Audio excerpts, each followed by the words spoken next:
The rise and popularity of superhero comic books can be pinpointed to one character, and that's Superman. He's been an iconic and enduring character ever since his first appearance in Action comic books in 1938. Superman has had numerous peaks in popularity, but in comic books, there's probably one decade that you could say is the forgotten decade of Superman, and that's the 1970s. That being said, there are a few Superman comic books from the 1970s that I think are kind of special. Okay, let's jump right in and take a look at these.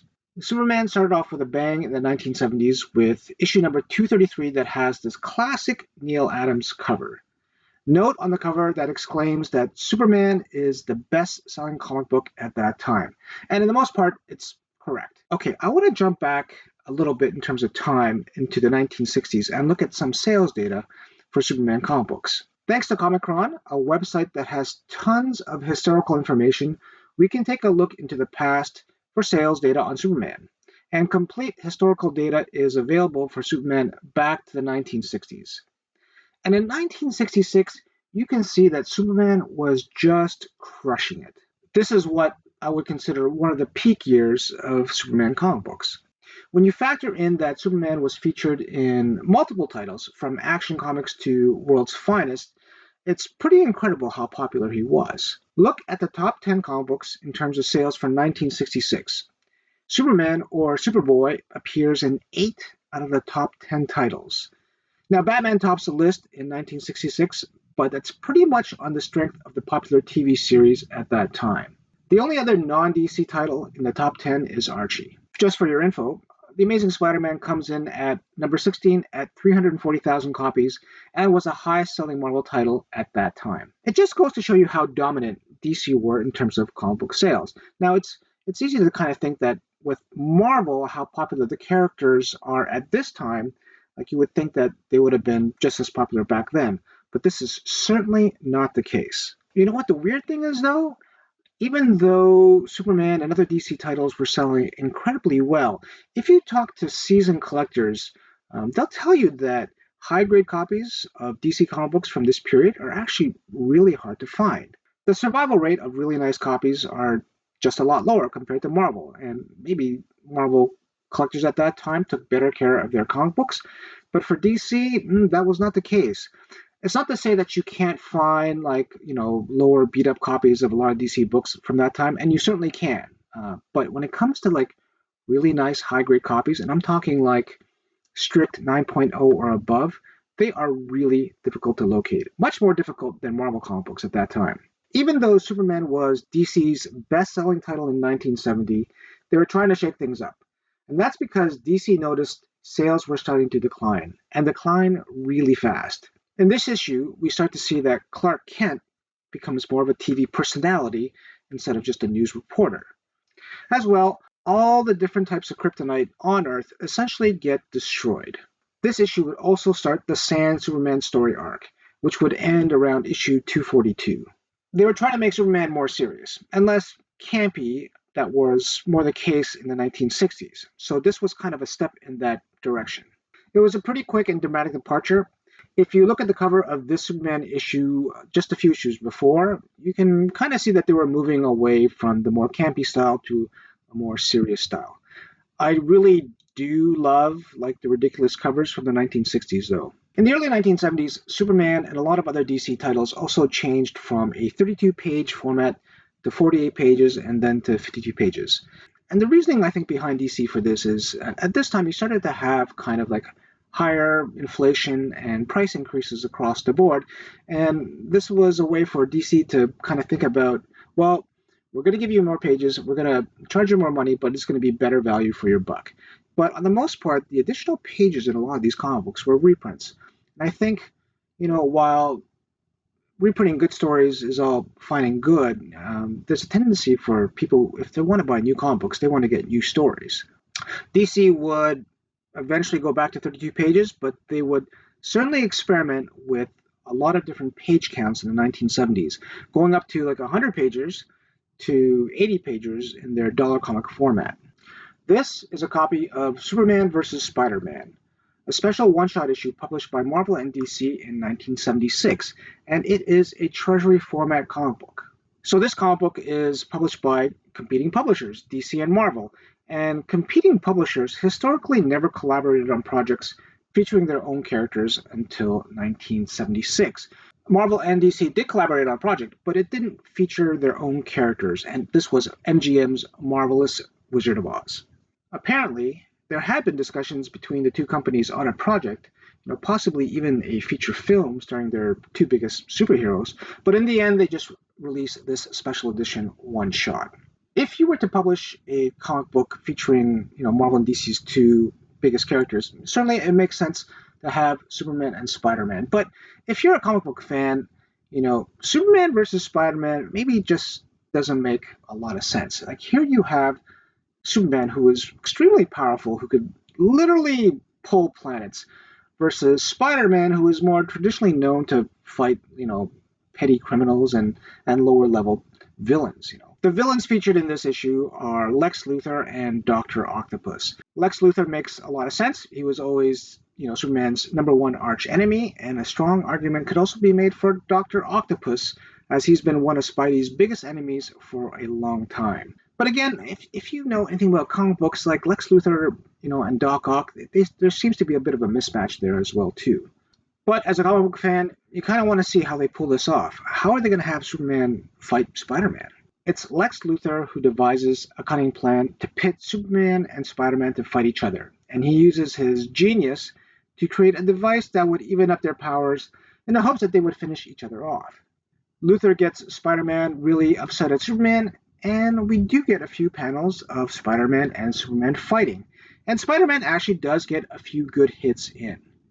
But the failure of Lex Luthor, like many of his technological inventions, is that the effects of them are only temporary, and Superman and Spider-Man finally realize that they've been played. Lex Luthor's master plans are to actually ravage and destroy Earth, while Dr. Octopus, on the other hand, only wants to get revenge on Spider-Man.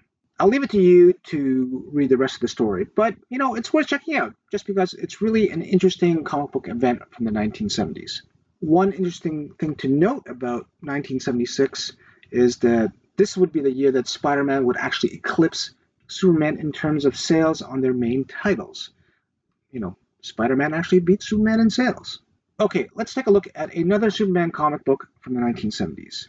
This is a copy of DC Special Series number 5, published in 1977, featuring Superman. For some reason, I've had a lot of trouble locating this book over the years. Now, I used to always see this book advertised in DC comic books, and it's like, wow, what a great cover. Here you see Superman's two biggest arch villains, which are Braniac and Lex Luthor, teaming up together to kill Superman. Now, we kind of know that a lot of these covers always kind of lie just to kind of hook you in, but I always thought this was an exciting cover that, man, I really want to read this comic book to see what happens.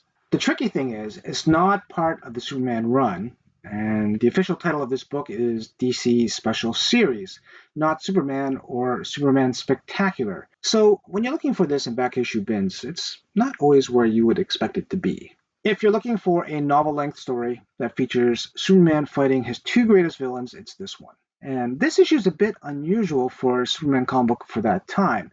It's a full-length 60-plus page story in a single issue. And as I mentioned, I love the cover. It has a tremendous look. A viewer mentioned I should make a video compiling like the greatest fake covers. And this one would certainly make the list. And, hopefully one of these days I'll get around to making that video. The first time I read this issue, I was a little underwhelmed. And, it's kind of understandable because, when you're looking for a comic book for a long period of time, your expectations, can be pretty high. And then once I got around to reading it, it's okay. The story itself is pretty interesting. It's about an alien race that essentially has made Superman a god. And while they are in search for Superman, Lex Luthor and Braniac team up to destroy Superman. As a side note, a lot of people are aware that there's a new Superman movie coming out, and I'm really trying to temper my expectations here, even with Crypto making an appearance. And, the reason why is, let's be honest, DC has been okay with their movies. Some of them have been very good, but on the most part, they've been kind of lackluster. And I think one of the reasons why is that there hasn't been like a unifying bad guy, like a really villainous villain to kind of unify all the DC heroes to come together and fight whatever this bad guy is. And Marvel did this right with Thanos. But I want to say if there is a villain that can, be this unifying force that would bring all the superheroes together, it would be Brainiac. And not this Brainiac with green skin and the headband, but the cold, robot tentacled monstrosity that would later appear in Superman comic books.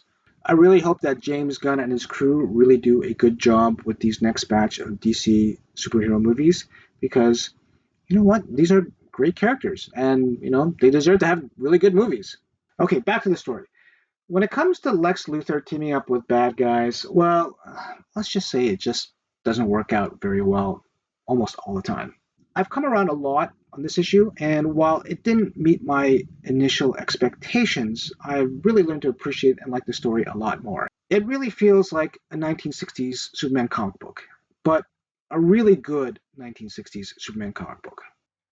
I also want to show one of my all-time favorite Superman covers, and that's Superman number 317, another cover done by Neal Adams.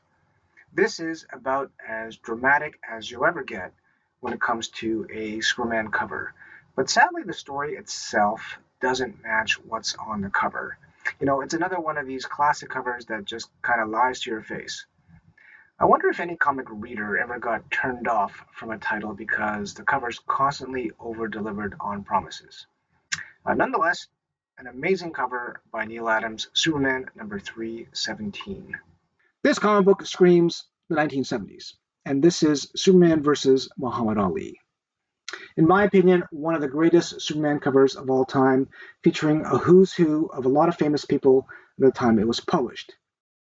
Neal Adams also included a lot of comic book artists and writers on the cover as well, which I thought was fantastic. And there's a handy guide to the who's who on the cover on the inside page. It's actually become quite a collectible comic book because Muhammad Ali and Superman are iconic cultural icons, as well as the outstanding work by Neal Adams. The script is based on an original story by Denny O'Neil and it was adapted by Neal Adams. And while the story is a bit hokey, aliens coming up with an overly complicated plot to conquer and enslave the Earth, Muhammad Ali training Superman and fighting him on equal terms, and also Ali going toe to toe with a huge alien, all kinds of fun stuff, I guess. And it's quite an interesting look at Muhammad Ali as well, argued by some as the greatest athlete of all time. Visually, though, this is one of the most outstanding comic books Neal Adams ever penciled. I really think he had a really good time penciling this comic book. I think he was able to take his time, and while I'll grumble and complain about oversized comic book formats, the size really does his work justice. It's absolute stunning stuff. They recently reprinted a facsimile edition of this comic book, and if you can't get the original, this serves just as well, and it really should be enjoyed in this format.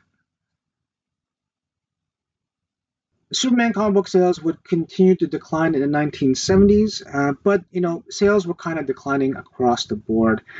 Superman would receive an uptick in sales in 1979 with the Superman movie, but that would be short-lived. It wouldn't be until later in the 1980s when Superman would receive a massive jolt in sales, but that's a subject for another video. In the meantime, you can check out another one of my videos over here. And until next time, enjoy and read your comic books.